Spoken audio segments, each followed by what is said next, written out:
Quanti gol fece Cavani nel Napoli? 98, 101. 97,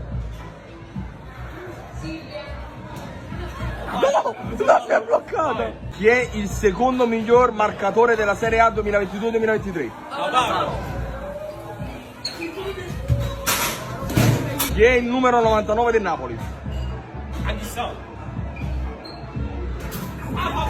Gol. Numero 23 del Napoli? Zerbin. Come si chiama il portiere del Verona? ottimo, Ma te ne pure un tiro, vero? Ah, ma che sei più forte me, vai. Dove gioca Musso? Atalanta. No, Atalanta. Ma è uguale, forse. Chi sei più forte me? Quanti gol sta Osimhen attualmente in Serie A? 19. 20. 19. E si chiude in bellezza.